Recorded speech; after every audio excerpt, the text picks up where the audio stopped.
In the second section, now we will talk about the recovery after birth in the puerperium. In this section, we will talk about the recovery which occurs after the normal vaginal delivery, or the recovery, or actually the changes, differences between the changes that occur after the normal delivery, and then we will talk about changes that occur after the caesarean section delivery. And then also we will talk about the postnatal visits in the puerperium. So first, the recovery after the normal birth. We have psychological changes after the normal birth also, then physical effects on perineum, bladder, and the bowel. Perineal pain is common after the normal vaginal delivery because of all that push and pressure that occurs on the perineum. So perineal pain, which causes discomfort naturally, and then it's greater in women who have episiotomy or instrumental delivery or assisted delivery, forceps deliveries. And then episiotomy is the incision given in the perineum to increase the surface area, and forceps are used also when there is some delay in the second stage, progress of the second stage of the labor. So all these can cause even increased discomfort after the normal vaginal delivery.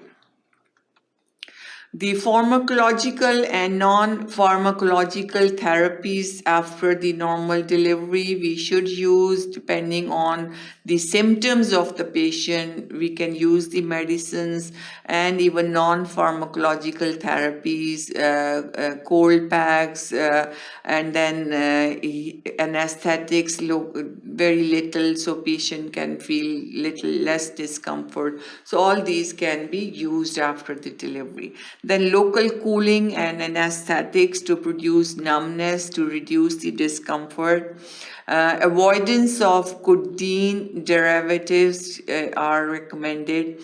Then rare chances of infection after the normal vaginal delivery. But again, as we mentioned before, if episiotomy is performed, it causes the patient more vulnerable to infections. So episiotomy, if it's performed, then there are more chances of infection. But other than that, with normal delivery, infection is rare. Cleaned up perineum and no surgery attempt. So this is the, after the normal delivery, all these are recommended. And then secondary infection occurs if there is perineal tear. With that perineal tear, with that episiotomies, usually the secondary infections are common, but the primary infections associated with the vaginal delivery, they are not very common. Next, the bladder function. Overdistension is present after the delivery, so bladder is usually overdistended. Epidural anesthesia, 8 hours to regain normal sensation. After the epidural anesthesia, if it is given during the delivery, the normal sensations return after about 8 hours. Before that, usually there are no sensations present. Urinary retention, damaging for detrusor muscles. So if there is overdistension of the bladder, that retention and distension is damaging for the detrusor muscle, which are the muscles of the urinary bladder.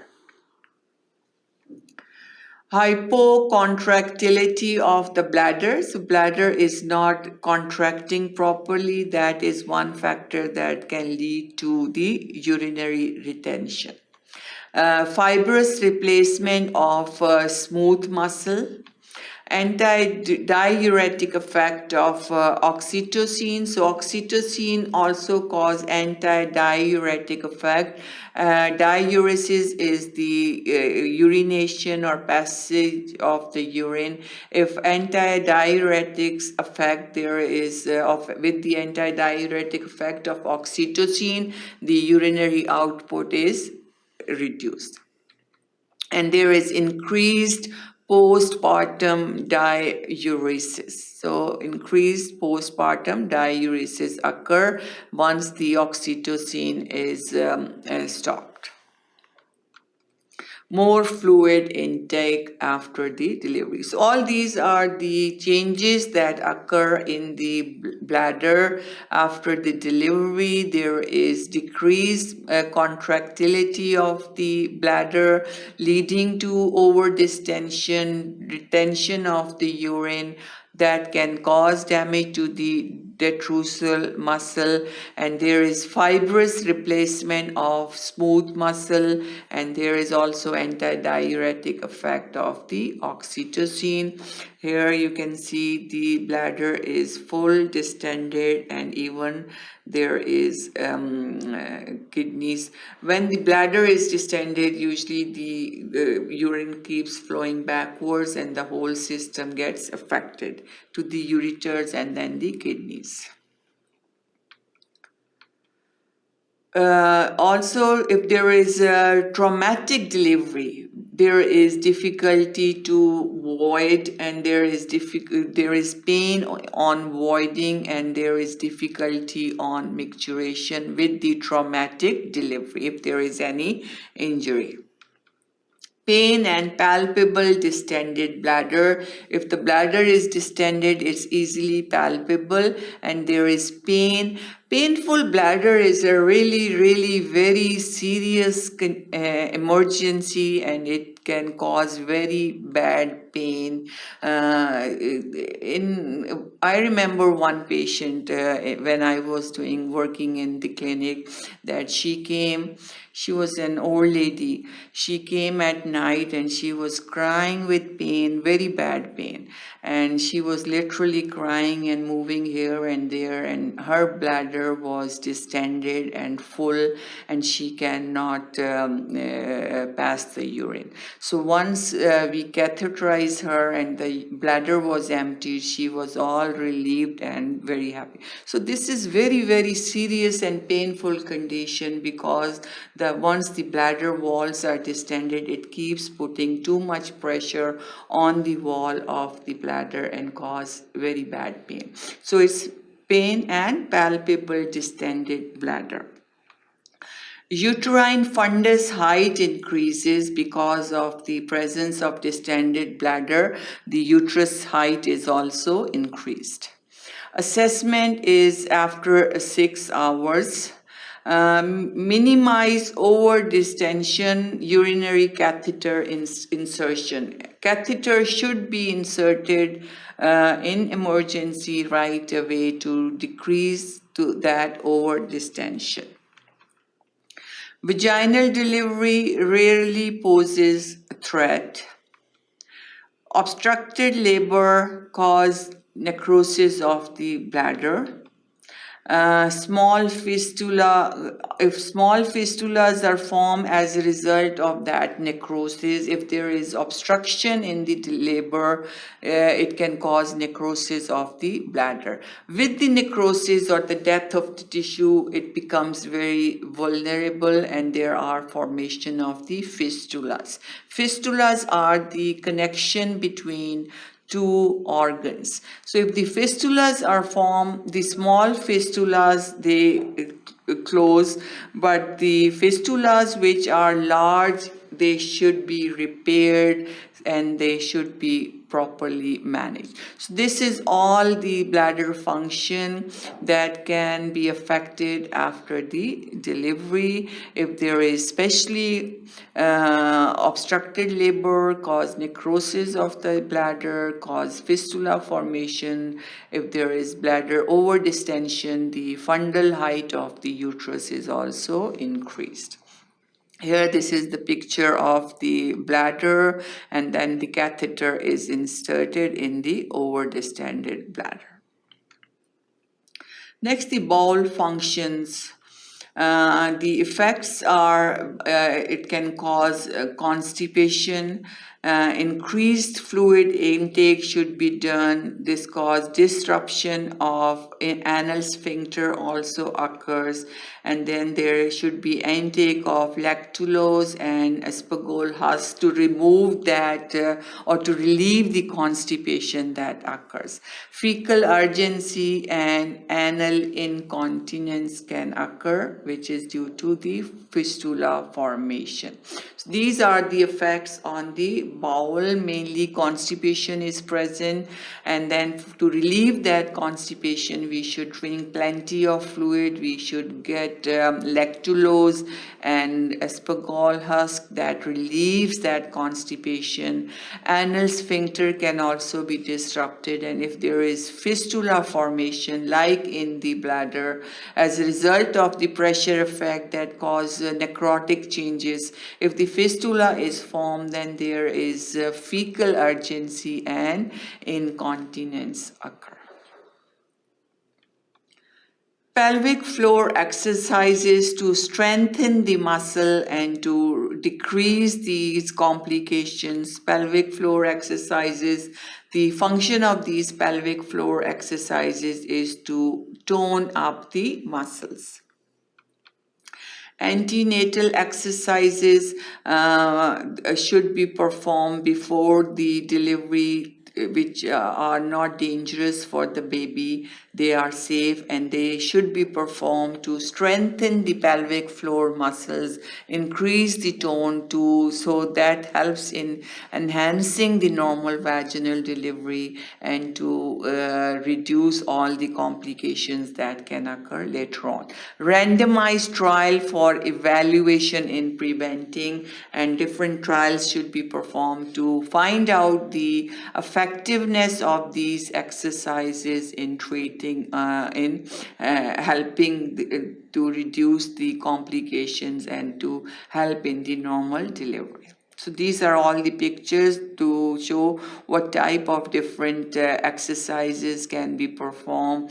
Just laying and with legs flexed close together, on the side with legs together. Then we have abduction exercises with the knees abducted, and then the body is lifted up, and then knees. All these are different exercises that can be performed in the antenatal period to enhance the pelvic floor muscles.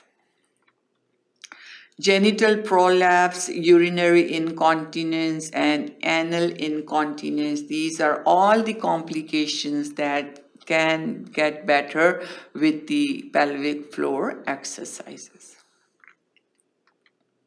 Recovery from caesarean section. So after we discussed about the recovery which occurs after the normal delivery, how the recovery will occur after the caesarean section, and make sure C-sections are increasing day by day. More C-sections are performed, and usually the obstetricians, they don't want to wait long, and they don't want to avoid those complications. They just go for C-section, especially if the patient or the women have a previous history of C-section, they straight away go for the another C-section. So recovery from caesarean section, there is reduced risk of pelvic floor issues, increased risk of complications which are infections, etc.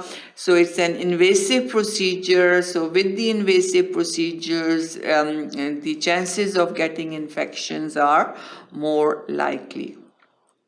Removal of sutures should be done on 5th day. No routine bed rest, increased activity with C-sections. Now doctors recommend next day mobility. They tell the patient to slowly keep out of the bed, go out of the bed, walk around the room, and slowly they keep them to move slowly to avoid the complications of thrombophlebitis or thrombosis and those kind. So early mobility, less bed rest is recommended, no routine bed rest. The risk factors are anemia, thromboembolism, multiple pregnancies, obesity and hypertension, and postpartum hemorrhage. So all these are the risk factors for recovery from C-section. Postnatal visits. Maternal blood pressure monitoring is very important in the postnatal periods. Any postpartum hemorrhage, assessment of uterine involution, how it is regressing, blood pressure and pulse should be monitored. Anemia, iron tablets. So anemia is if there is excessive bleeding during delivery or there is postpartum hemorrhage, chances of anemia are there, so iron tablets should be given. Incontinence and dyspareunia. Symptoms and signs, and what are some conditions that can occur in the postpartum period. Sudden and profuse blood loss or persistent increased blood loss, faintness, shivering, abdominal pain, and vaginal loss. All these are the signs and symptoms of postpartum hemorrhage. Then if there is fever, shivering, abdominal pain, vaginal loss, it's all because of infection. Whenever there is fever and shivering, suspect of infection in the body. Headaches accompanied by one or more following symptoms within first 72 hours, including any visual disturbances, nausea, vomiting. It's most likely preeclampsia or eclampsia. Unilateral cough, pain, redness, swelling, shortness of breath, chest pain is due to thromboembolism. So all these are the conditions that should be paid attention to in the postnatal visit, especially if some signs and symptoms are present that can suggest of some conditions associated with puerperium or the should be paid attention to in the postnatal visits. So this was all about section 2, in which we discussed in detail about the recovery after the delivery and how the recovery takes place after normal delivery and how the recovery takes place after the caesarean section. Thank you for watching sqadia.com.